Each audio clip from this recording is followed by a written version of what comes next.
SH Figuarts Dragon Ball Kame Sennin, or Master Roshi as he is known in the West, was released on the 26th of July domestically here in Japan as a Tamashii Nations web exclusive, pre-ordered through the Bandai Premium website, which is how I got mine. The figure retails for 6,800 yen, so roughly $60 US. However, prices range from the $60 to $80 price mark, depending on which online store you pick it up from. That is if you are outside of Japan. Kame Sennin is based on the design from the original Dragon Ball series. He dons his yellow-orangish Kung Fu tunic, bluish-purple pants, Kung Fu slippers, and his iconic red shades.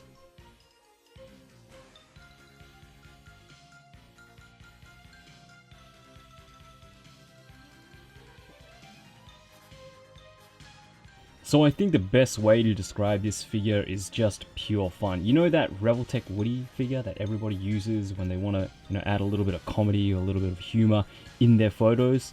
I think this figure can potentially be one of those figures. When you open it up, Kame Sennin comes with like a ton of accessories that give you just so much play value.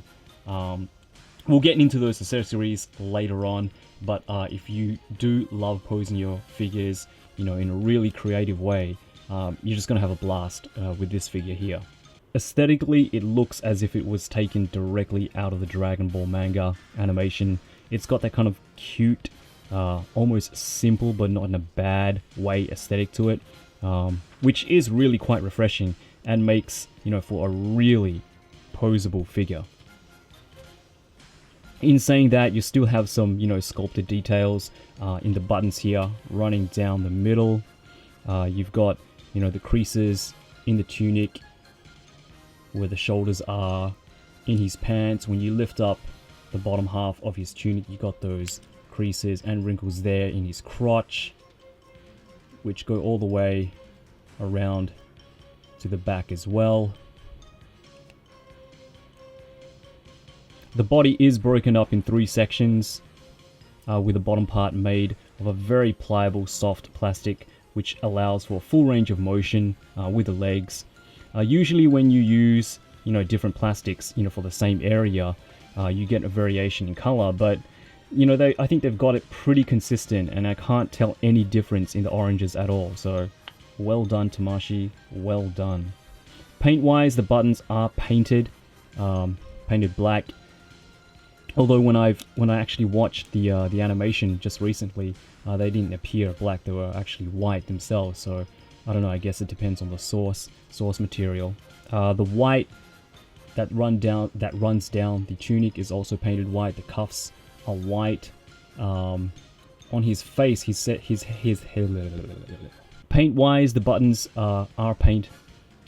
Paint-wise, the buttons are painted black. They're done pretty well, very neatly. I did watch the Dragon Ball animation recently, and they actually weren't black, they were actually white, so I guess it really depends on the source material you're going for.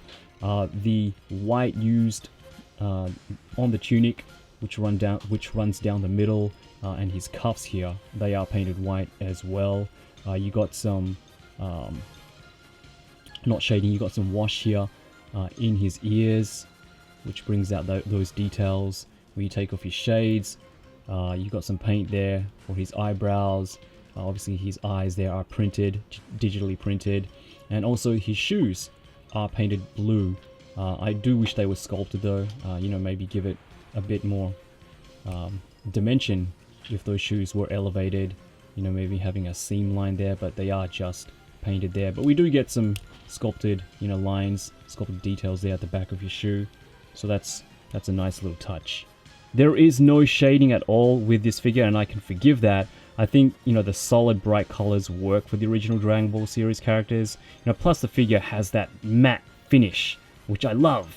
Yes, thank you, Tamashii. And it does make, unshaded plastic look a whole lot better than if it was shiny. So the head sculpts are pretty fantastic and pretty well. So the head sculpts are pretty fantastic and really expressive, in my opinion. You get 2 head sculpts, 2 expressions, and you also get 2 beard moustache combos as well. You get your regular moustache and beard here, but you also get an open mouth one, and that's really well sculpted. You can see the tongue and the teeth there. It's all sculpted in and really neatly painted. But you also get a pair of shades as well, so you can have Roshi wear those shades, and it completely changes the look, which I think just opens up a lot of possibility for a lot of poses and a lot of display options. You can have Roshi in a fighting pose with those shades on, make him look all cool, or you can take those shades off, put it on his forehead, have this perverted head on. Just a lot of display options, a lot of fun with these heads, with these expressions, that I think adds a lot of play value to the figure. For articulation, you have Roshi on a Roshi's head on a ball joint. His neck is also a separate piece, so Roshi can look up this much. His beard does hinder the movement going down, so that's as far as he will look down. But he does have quite a lot of head tilt, and his head does move side to side. And again, the moustache, the beard, does kind of, hit the shoulders there, but he still does have that movement. Roshi does have a butterfly joint, so he can move his shoulders in and out. 360 rotation there. He does move his arm up 90 degrees. He does have a upper bicep swivel. He's got this large elbow joint there. It's a single joint, but he does get 90 degrees at the elbows. You get your standard swivel at the wrist and hinges as well. For the torso, you have to pull the body up to get some clearance. That gives him, a bit of ab crunch there, and some backward motion as well. You do get some side to side tilt. There is a bit of a swivel there, but most of the swivel is at the lower waist. For leg articulation, as I mentioned before, the lower half or the lower third of Roshi's tunic is made from this soft plastic, so it doesn't really hinder the articulation. He can do the splits this far out, which is pretty good in my opinion. He can kick back and forward just as well. You just gotta push it up a little bit to get that extra bit of movement. Roshi does have an upper thigh cut, double jointed knees. His feet do move up and down quite a bit. It's a bit hard to get to, but those ankles, they do swivel side to side. You just have to get at them, but they do swivel side to side. He does have toe articulation, and he's got some really good ankle pivot right there. Alright guys, as you can see, Roshi does come with a ton of accessories. As I mentioned before, he does come with 2 interchangeable heads. You can see here, I'm going to pop this one off and show you. The 2 head sculpts he comes with are his regular stern head sculpt and his kind of, perverted, I'm kind of drunk head sculpt as well. And as I mentioned earlier, those beards do come off, so you can interchange them. Pop this one on here like so, and that gives him more of a, of a angry look right there. Pop that on there, changes that look completely as well. In addition, you do get these shades, and they just slide on Kame Sennin like so, and they fit on really well. It's not going anywhere.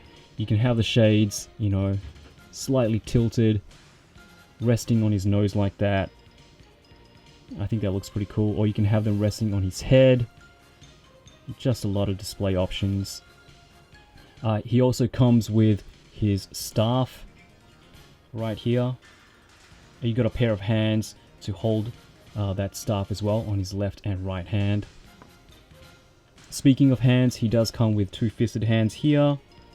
He comes with a pair of open palm hands, and these hands aren't symmetrical. You've got like one hand with the thumb that's kind of tucked in a little further to the palm, and you've got another hand here with the thumb slightly more open. You also get two pointing finger hands. Again, these are different as well. One's, you know, pointing pretty straight, and the other one's kind of bent. As I mentioned earlier, you do get two hands to hold the staff, and they just slide in like so. The staff just slides in like so pretty easily. You get two fighting posing hands, which also double up as, you know, perverted McGrabby hands as well, and depending on what kind of pose you want to have Roshi in. You get a peace hand right there, and you also get a Dragon Ball holding hand as well. You do get the Dragon Ball, the number 3 Dragon Ball, and that goes into that hand right there. He doesn't hold it tightly, it just rests there, so if you do have it, you know, kind of tilted on an angle, it will fall out. But if you have it in that position, he does hold the Dragon Ball. You also get Roshi's shell. There is a plug with a ball joint. The plug is actually attached via a ball joint, so you do get a bit of movement there, and that just plugs into his back. There is a slot there, and that just plugs in like so. There's also a back piece that you can remove from the shell that attaches to a stand, which comes with the set. So they included a Tamashii Nations stand, action stand with this set. Plug that in, and you've got Roshi there on a stand to support him. When you're not using the shell, you've got a little orange plug here, and that pops in the back of Roshi as well.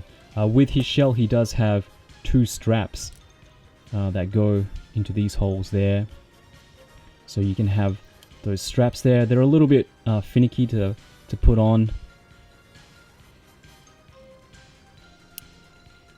but you can have Roshi with his shell and the straps right there. Alright guys, so just some size comparisons I have here with Kame Sennin, Master Roshi. We have the Dragon Ball Kid Goku there, and those two figures, they are in scale.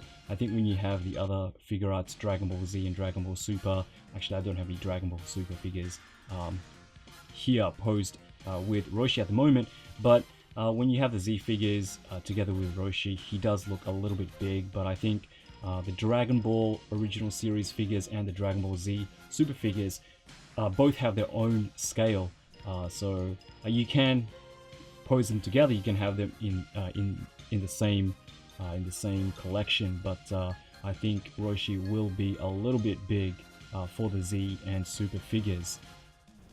Okay guys, so just my final thoughts for the figure. I think there are fans out there who love Z, who love Super, but who have never seen the original series, or, you know, just...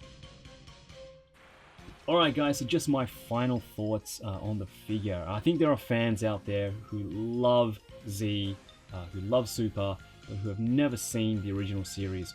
Or maybe the original series is, you know, just not your thing, which is totally cool. Kame Sennin might not be on that list of must-have characters in your collection.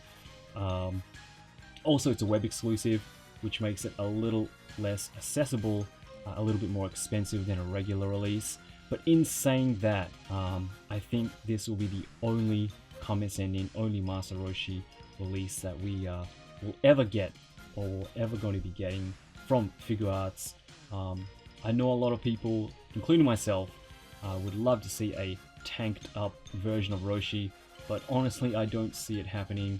unless, I don't know, Figuarts does one. I'm not sure. If you are a fan of the original series, if you're collecting the original series figures in the Figuarts line, you're going to want to pick this guy up. You're going to want to pick Roshi up. He is a lot of fun with a ton of great accessories and just so much posing potential. Not just in the Dragon Ball line, but you can pose him with so many other figures, like 6-inch figures, and just have a ton of fun doing it. I think now has never been a better time to be a Dragon Ball Figuarts collector. Tamashii are really going all out with a release every month, and you know, with more future releases, you know, not only from the anime, from the manga, but also from the games as well. It's just going to be a really exciting next year. I can just see it. Anyway, I hope you enjoyed this video. As always, thank you so much for watching. You guys are awesome. If you are new to this channel, please do feel free to subscribe and hit that bell button so you know when I upload a new video to the channel. Anyway, have a great week. It is Monday tomorrow. Ugh, Monday, back to work. But yeah, take good care of yourselves, and I will be seeing you all real soon. Take it easy. Bye.